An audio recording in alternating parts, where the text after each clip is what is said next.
trials that I'm going to discuss takes us back to Spain in the 13th century. The Jews had lived in Spain for since the 7th century, and they had accumulated a great deal of power, influence, and wealth. There were Jewish prime ministers of Spain, Jewish generals of the army of Spain, but most of this was accomplished when Spain was under the rule of the Muslims.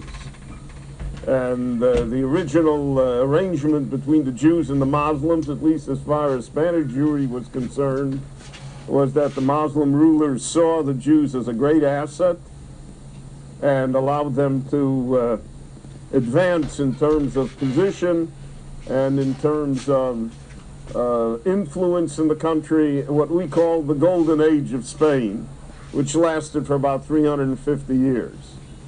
Then the second part of the Jewish experience in Spain was the decline of the Jews in Spain, and that occurred concurrently, and not only concurrently, because of the fact that the Muslims were being slowly driven out of Spain, and Spain was becoming a Christian, a Catholic country.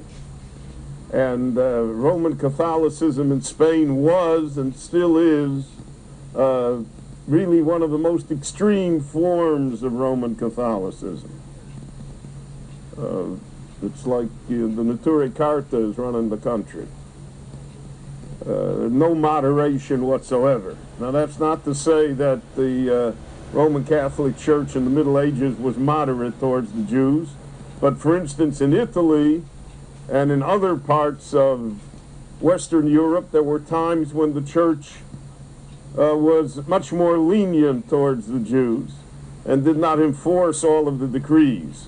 But the Spanish church, mainly because of the struggle against the Muslims, felt that they had no room for infidels. They had no room for anyone else but Christians in Spain, and therefore the Jewish position was whittled down and whittled down and whittled down. In 1391, there was an enormous pogrom. Over 100,000 Jews converted to Christianity under force. And then a century later, in 1492, Isabella and Ferdinand gave the Jews the choice either to convert or to leave the country. About 200,000 Jews left, and about 200,000 Jews converted again, so that in Spain today, 9 out of 10 Spaniards has Jewish blood, which is a strange situation, but that's the way it is.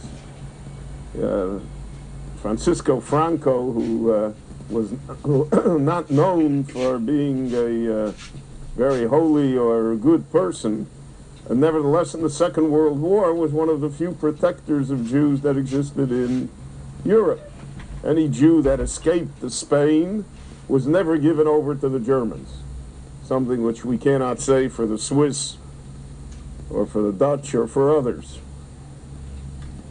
And in 1943, Hitler sent the captain of the Gestapo to Franko. There were then almost 25,000 Jews in Spain, most of them French Jews who crossed the Pyrenees. And he said, you know, give me the Jews.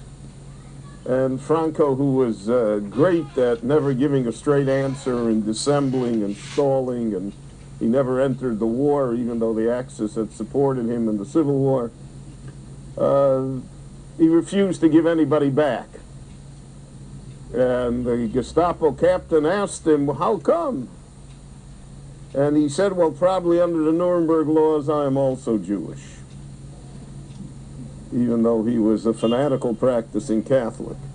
The name Franko, by the way, is a Jewish name among Sephardic Jews throughout the world. The Spanish community was brought to its knees by the pressure of the church. That pressure began with a trial in the year 1263. There was an apostate Jew by the name of Pablo Cristiani, and